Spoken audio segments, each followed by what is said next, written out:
Game begin.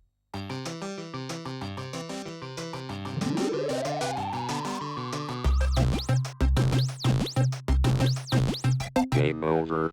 Welcome to Tech and Toys. My name is BJ, aka the Biscuit Jesus, and today I'm going to do a very sacrilegious thing and do a bass rig with a Mesa Boogie head, the WD-800, and then the Trace Elliot 410 Pro. So let's go ahead and get into it. And then we're going to start with the head here. It comes with a super nice little bag that says Mesa Engineering. I was a big fan of them when it came to guitar, and their bass stuff's pretty good. I previously had what's known as the W9 Carbine, which was sick, very heavy, and then we have these little Class D amplifiers that are nice, small, and I think this thing weighs probably around 5 pounds, nothing too ridiculous, but you're sitting here with, I believe, 800 watts here, and then 1,000 watts here that you can handle. And this is running at an impedance of either 2 ohms or 4.8, but let me go ahead and set this up and we'll see how it sounds. Speak on cables. Ooh. All right, I guess before I actually turn it on and check it out, you've got your mute switch, passive and active, depending on what kind of basses that you're using. And then you've got your input volume, your high pass filter. This is essentially your mid-range, so you actually set a couple of the parametric EQs in there. Super nice as a bass player, so if you're trying to get more of a funky tone or you want more of your kind of fretless sound, that's kind of going to be your big range that you're messing with. And then we've got the passive mid, treble, master, and then everybody seems to love this power amp for pushing, low, medium, and high. I'll be dead honest, I haven't really noticed anything with it, but I'm probably gonna end up playing a couple bass lines here and then have somebody kind of fidget with the knobs and play around, and so you guys can actively see what's happening. And then on the backside over here, on the Trace Elliot itself, you actually do have horn control and everything else. And then I'm gonna be running this at 8 ohms.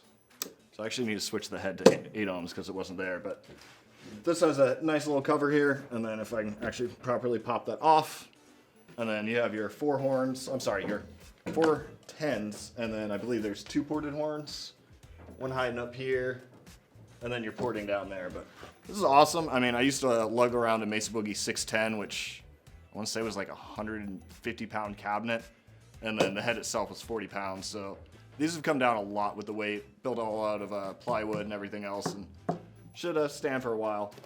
Now what's fun is we didn't carry it down here with the wheels, obviously. On the back side, they actually have mounting brackets and everywhere else, but it comes with massive caster wheels. I'm not sure how great it is pushing it around since you have to lay it down with the side up, but it's a lot easier than carrying it, so. All right, power switch. So if you do kind of a flat mix on there, I mean, it's definitely got decent low end, and then the high transmittance is pretty good through it, so.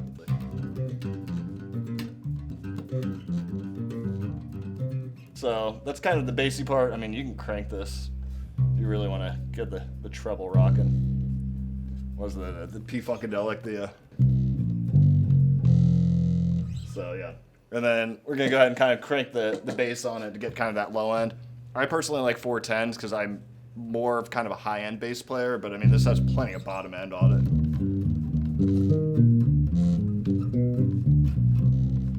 It's definitely super juicy down there. And then bring up that treble where this is gonna sound terrible, but kind of get those horns going. Oh God, this is gonna sound so thin.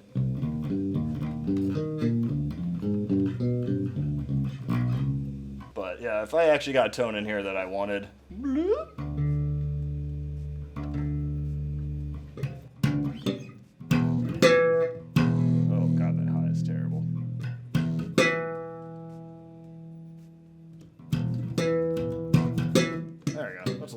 and then if you want to get some slap tones out of there, it's definitely got those too. So like that.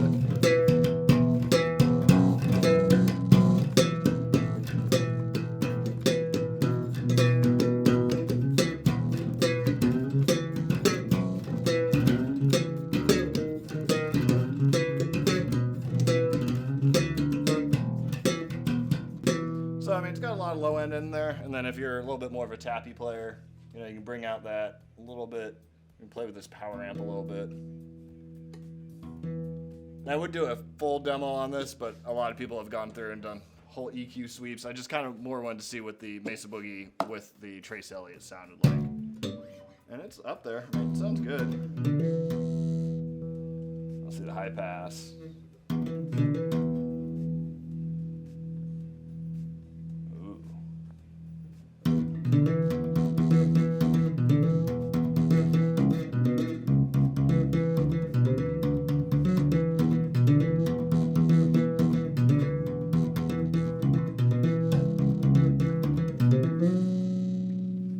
Maybe pull out some treble. But I mean, it seems like a pretty good amp so far. I mean, I come from the SWR world. Ooh, I don't like that. I'm sure some of you bass players will love this tone. We got everybody showing up. We got a dog. Can we have a guest speaker? Sure. What's the dog doing? What the dog doing? Just chilling. Hopefully he's not too scared of all the sounds. He might be. Does it fit up here? So like kind of one of the biggest issues I have with a lot of bass amps because of the way I do personally play is getting good low end while still keeping the transparency of the high end. And I honestly feel like this amp kind of does that pretty well. Like a good example is, you know, potentially a song like this where you're gonna be tapping down low and still your high end and still get that through there. So like,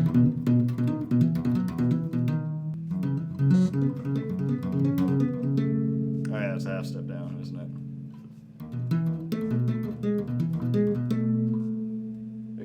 Sounds pretty good, and then get some kind of the beefy low end again. Actually, we'll beef that up. Screw that. Get the low end going.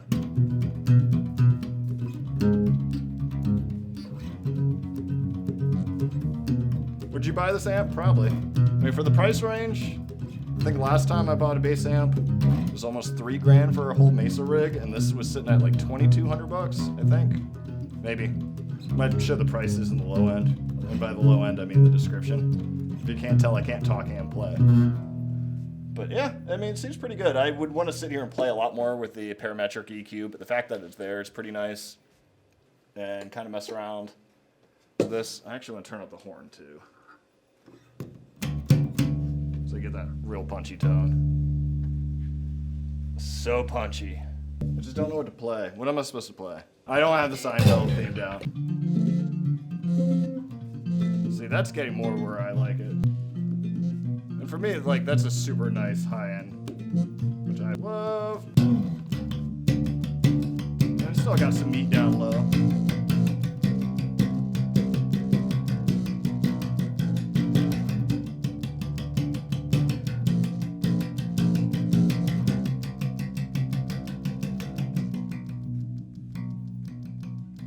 It's pretty good. I'm glad Hit Network bought this one. Would I buy it with my own money? Probably. Seems pretty decent. So the cabinet's running around $1,400, which is pretty good for a 410. Nice thing is a lot of these amps sometimes hold their value, unlike the US dollar, so that's worth taking into consideration. You can get them as low as $999, and I think they ended up being like $1,100. They are super hard to find at the moment. Originally, I did want to do the full Mesa stack and not be as sacrilegious, but finding a 410 from Mesa wasn't happening. I think I could have found a 215, but I don't personally like 215s. They have way too much throw for me. You're playing a 5-string bass, that's going to be straight up your alley, but if you're a little bit more of a percussive player and tend to do a lot more like tapping and everything, this honestly seems right up my alley, and hopefully up yours as well. And the head's very simple to use. There's not a lot on here. You're not dealing with a lot of like push-pull or really specific weird EQ tweaking. The only thing I do really wish that they did have in here, which is why I was actually looking at another one of the Trace Elliot heads, is some of the Trace Elliots actually have essentially a high-pass compressor and a low-pass compressor, which for my playing style is personally ideal, and you don't have any compressor in here whatsoever. You do have the tube amp, which is nice, or the pre-tube, so if you actually drop the volume all the way down and then you can crank the input and get some level of overdrive. It's not in there, it's super noisy though. But for me, like, I mean, you can tell that's overdriven, but to me, I wouldn't call it overdrive. I've seen a lot of other reviews where they're like, oh, check out the overdrive, it's fantastic. I don't really see it personally. It just ends up getting a little bit more of a push, but again, overdrive versus like straight up something else. I don't know. But it seems like a pretty sweet little amp. If you guys want to click the like button and subscribe and all that and send me somewhere to get bass lessons, that'd probably be a pretty good idea, so I can actually make these amps sound a lot better. But until next time, thanks for watching.